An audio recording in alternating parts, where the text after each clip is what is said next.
Welcome to my kitchen.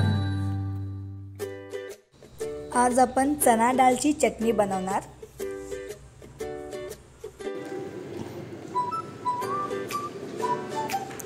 लागणारं साहित्य: कांदा, कढीपाला, शेंगदाण्याचं कूट, आलं लसणाचं पेस्ट, चना डाळचं कूट करून घेतलंय, टोमॅटो, हिरवी मिरचीचं पेस्ट आणि कोथिंबीर, लाल तिखट,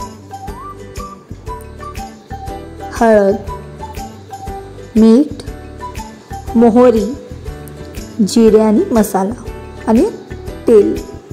एक भांड्यामध्ये तेल घालून घेतलंय, तेल गरम होण्यासाठी ठेवलंय। लाईक करा, मोहरी शेअर करा आणि सबस्क्राइब करा। जिरे, कढीपाला,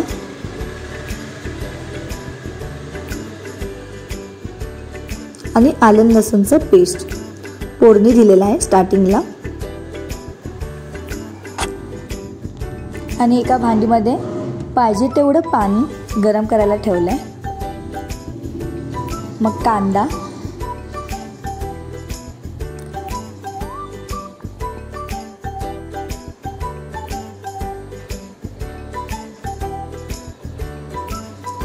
मिरचीचं पेस्ट चांगलं एकजीव करून घ्या।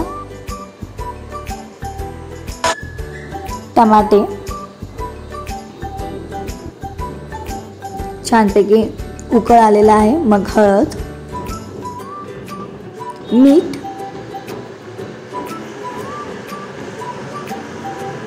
गरम मसाला,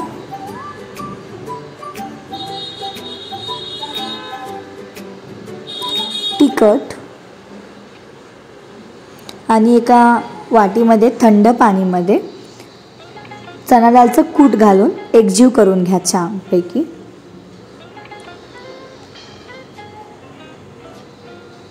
आणि वरून ओता।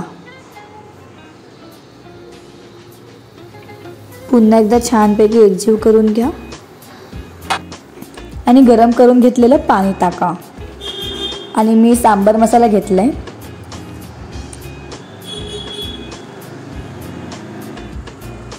छानपैकी उकळ येत आहे, बघू शकता छानपैकी शिजत आहे।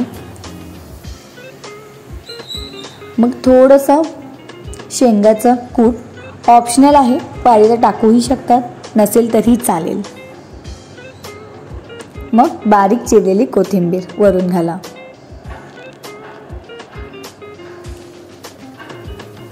छानपैकी शिजत आहे आपली चटणी।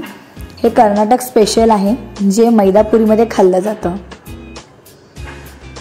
गरमागरम आपली चना डाळची चटणी रेडी।